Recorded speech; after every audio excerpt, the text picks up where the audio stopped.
Higiene Bíblica, por James White. Capítulo 8.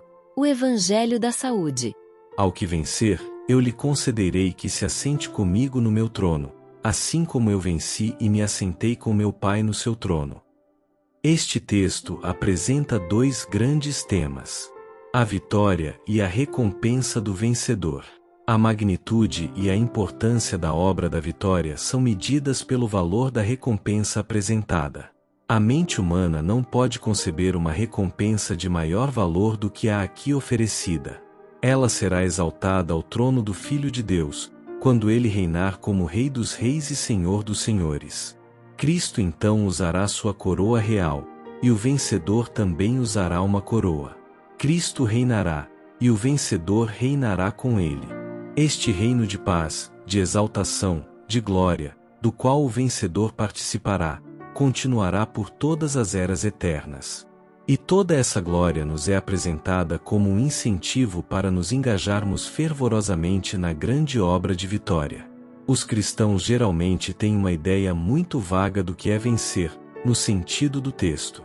Com poucas exceções, eles parecem nunca pensar que isso se refere ao autocontrole e, especialmente, ao controle completo do apetite. Assim, cristãos professos comem iguarias da moda, fumam, mascam e cheiram tabaco, bebem chá e café, tornam-se glutões e bêbados, e assim, contaminam o templo de Deus, simplesmente para satisfazer o apetite depravado. E muitos desses cristãos, sem dúvida, consideram que o trabalho de superação se resume em dominar o constrangimento de falar e orar em público, e de fazer orações em suas mesas da moda. Deus tenha piedade deles. O texto, no entanto, dá uma ideia definida, em termos mais claros, do que é vencer. Como eu também venci. Homens e mulheres devem vencer como Cristo venceu. Quando formos capazes de compreender as tentações e vitórias do Filho de Deus, teremos uma ideia definida do que é vencer. O tema da vitória de Cristo pode ser discutido sob três proposições. Primeiro, o Filho de Deus não venceu por si mesmo. Ele não era pecador. Ele foi tentado em tudo, como nós, mas sem pecado. O divino Filho de Deus foi participante de nossa natureza a ponto de sentir nossas aflições e sofrer por nossos pecados. Contudo, nele não havia pecado, e sua vitória não foi por si mesmo. Segundo, a obra de vitória da parte do Filho de Deus foi por causa dos nossos pecados. As tentações que ele sofreu e as vitórias que obteve foram para capacitá-lo a socorrer homens e mulheres mortais que sofriam sob a fraqueza da carne e eram assediados por fortes tentações. O apóstolo fala claramente sobre este ponto. Porque convinha que aquele, para quem são todas as coisas, e por meio de quem tudo existe, em trazendo muitos filhos à glória, aperfeiçoasse pelos sofrimentos o autor da salvação deles. Pelo que convinha que em tudo fosse feito semelhante aos irmãos, para se tornar um sumo sacerdote misericordioso e fiel nas coisas concernentes a Deus, a fim de expiar os pecados do povo. Porque, naquilo que ele mesmo padeceu, sendo tentado, pode socorrer os que são tentados. Porque não temos um sumo sacerdote que não possa compadecer-se das nossas fraquezas, porém, um que, à nossa semelhança, em tudo foi tentado, mas sem pecado. O divino Redentor foi submetido às mais ferozes tentações, passou pelas mais terríveis lutas e obteve as mais gloriosas vitórias, para redimir o homem da ruína da queda, das fraquezas da carne e das tentações do diabo. Terceiro, como capitão da nossa salvação, Cristo liderou o caminho na obra da vitória. E para socorrer os tentados, ele foi tentado em todos os aspectos, assim como nós. Isso não foi para o seu próprio benefício, mas para o nosso bem. Portanto, nossas tentações são, em espécie, exatamente o que o Filho de Deus suportou, e as vitórias que devemos obter ao vencer são, em espécie, exatamente o que o Filho de Deus experimentou quando venceu. Esta proposição é mais plenamente sustentada pela cláusula "como eu também venci", encontrada em nosso texto. Tendo claramente em mente a ideia de que o Divino Redentor, como capitão da nossa salvação, liderou o caminho, sujeitando-se às mesmas tentações e abnegação que seus seguidores devem experimentar para serem redimidos por seu sangue, consideremos as tentações do Filho de Deus e as circunstâncias em que ele venceu. Imediatamente após seu batismo no Jordão, Jesus foi levado pelo Espírito ao deserto, para ser tentado pelo diabo. O registro de outro evangelista diz: imediatamente o Espírito o impeliu para o deserto. E ele esteve lá 40 dias, tentado por Satanás, e estava com as feras. Outro evangelista apresenta os fatos das tentações de Cristo de outra forma. Jesus, cheio do Espírito Santo, voltou do Jordão e foi levado pelo Espírito ao deserto, onde foi tentado pelo diabo durante 40 dias. E naqueles dias não comeu nada. O Espírito Santo conduziu o Filho de Deus ao deserto, para ser tentado pelo diabo.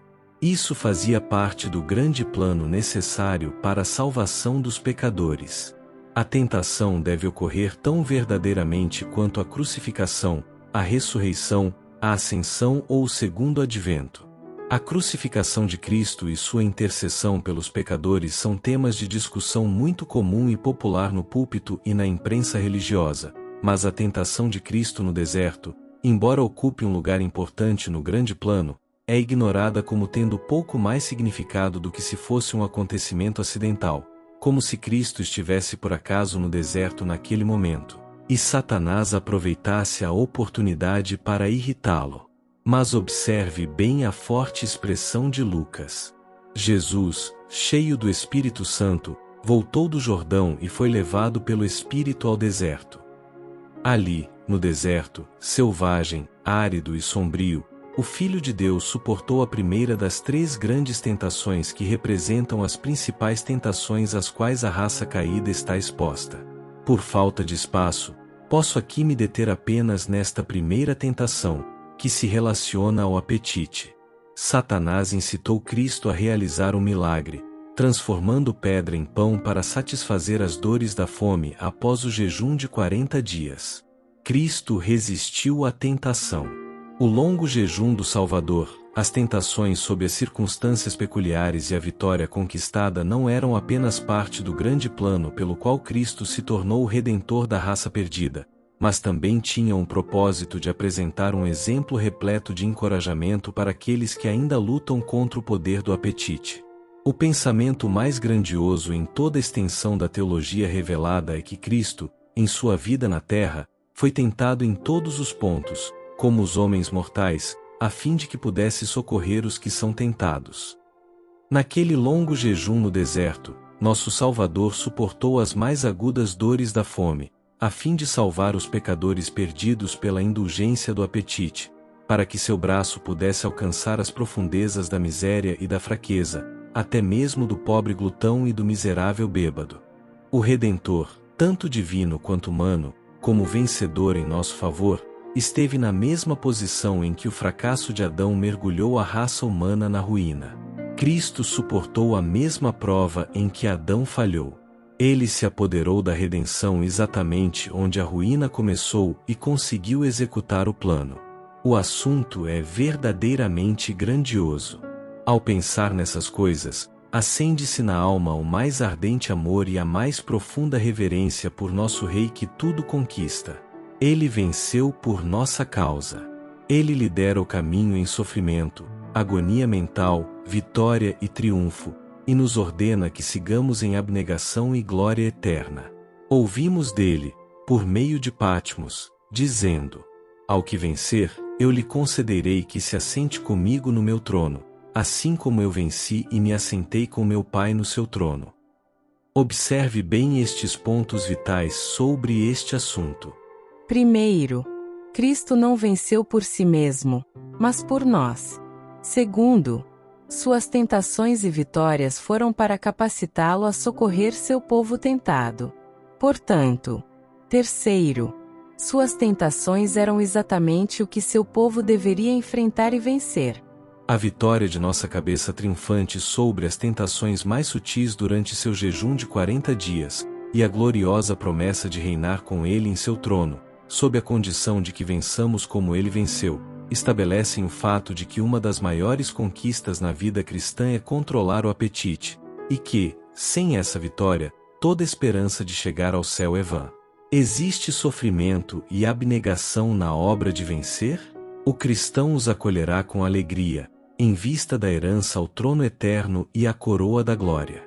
Se sofrermos, também com ele reinaremos. Mas regozijai-vos por serdes participantes dos sofrimentos de Cristo, para que também, na revelação da sua glória, vos alegreis com grande alegria.